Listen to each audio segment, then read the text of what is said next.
Hey BookTube, here is my weekly wrap-up. I got my ticket for the long way round. I'm Jen and I talk about audiobooks, and I want to tell you about some of the audiobooks that I read last week. So just as a matter of housekeeping, let me tell you that I normally do this with my Friday reads, or I have been doing it, but it just makes the video way too long because I have way too much to say about way too many books. So what I'm going to try and do, we'll see if this works out, is do a review on books that I have a lot of things to say about. And as I talk more about narrators, that's becoming the case. So I will do reviews on those, separate reviews, and then things that I don't have much to say about, then I will talk about those in the wrap-up. I'll talk about all of them, but anyway, let me just tell you what I read. I read 4 audiobooks, but I didn't finish all of them. Only one I finished completely as an audiobook, and that was Firstlife by Gena Showalter. This is narrated on audio by Emma Galvin and Zachary Weber. Now, I've done a complete review on this, so I won't go into it. I will tell you I only gave this 1 star, and it was really disappointing. This is YA dystopian, but I didn't think it was going to be YA dystopian. I'm not sure what I thought it was going to be, but it wasn't that. So anyway, I'll just leave the link to the review below, and you can hear all of my thoughts about that. I then read Passenger by Alexandra Bracken. This is on audio, is narrated by Saskia Marleveld, and it is YA fantasy time travel. Well, sometimes time travel will be sci-fi, but this isn't sci-fi, this is fantasy.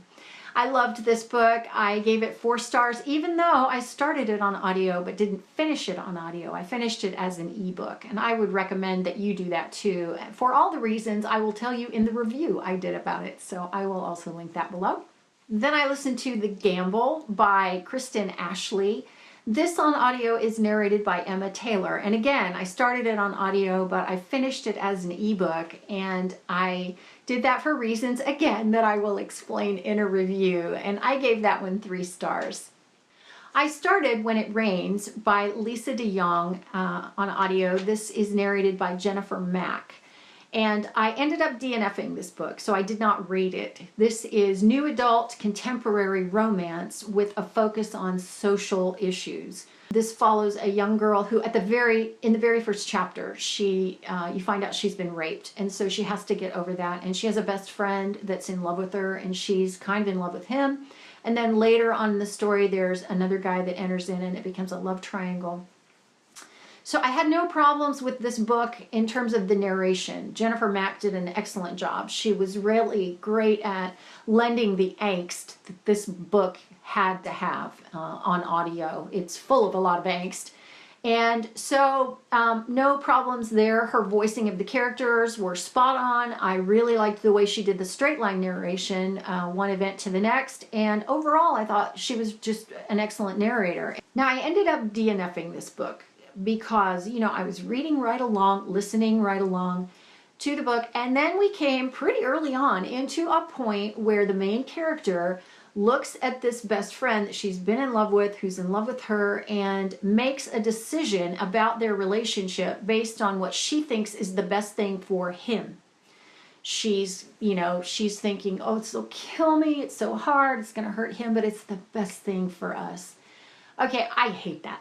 I hate that with such a passion, because who am I to be inside someone else's head that I think I know what's best for them? You know, she didn't even talk to him about it. Now, if she had talked to him about it and, you know, they came to a conclusion that he kind of knew that it would be the best thing, then okay. But the only time I think that that is appropriate is when an adult is in a relationship with a young child and says to the young child, I don't think we should let this happen, or I'm not going to let you do that, and I am going to make this decision for you. Okay, that's it. I just hate that. It drives me crazy. So I was going along listening and I hit that. Yeah, and I said, okay, I'm done. Now the book goes on and gets a lot more dramatic, and I read all the reviews and read the spoilers, and so I know what happens, and I'm fine with that. But, you know, this is not a bad book. This is just a case where it was not the book for me for all of those reasons. So I can recommend it if you really like that genre, but it wasn't for me, so I DNF'd it.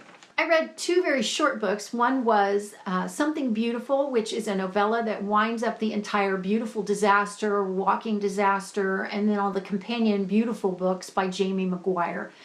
You can't get this on audio because Jamie McGuire is now self-published, but I did a review on this and I loved it and I gave it 5 stars. And so once again, you know, you can go check that out. I also read a very short little story called Significant Figures. This is by Rachael Acks. And I knew about it because Jane at Yes Miss Jane read it and loved it and recommended it. And it is part of an online magazine called Strange Horizons. So it's just a story, short story that was published in that. And you can read it online. And it's all about aliens and kitchen appliances. And I really seriously, if you've got the 15 to 20 minutes it will take you to read this, you will die of laughter. It's so funny and it's smart funny. You know, it's so clever. Completely worth the time that it would take you to go online and read it. So please do. It's sci-fi and it's hilarious. I also finished Me Before You by Jojo Moyes, and that is narrated by a cast which includes Susan Lyons, who is the primary narrator, and then Anna Bentink, Stephen Crossley, Alex Tragear, Andrew Wincott, and Owen Lindsay. I am not really going to tell you much other than everyone is talking about it, has an opinion, and they're all right. I was crying at the end. I mean, it's a tearjerker, and I don't cry at books. I really don't. And I didn't want to cry at this book because I did not want to be emotionally manipulated and influenced by all of the hype.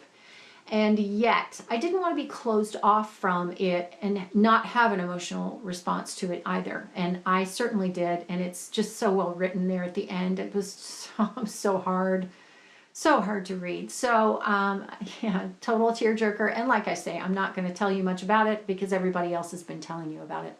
I will tell you I gave it 4 stars and you should read it, especially before the movie comes out because there is a movie coming out. So that was my week. If you've read any of these books, of course I want to know what you thought. And thank you for those of you who really said you have got to read Me Before You by Jojo Moyes, because I'm really glad I did.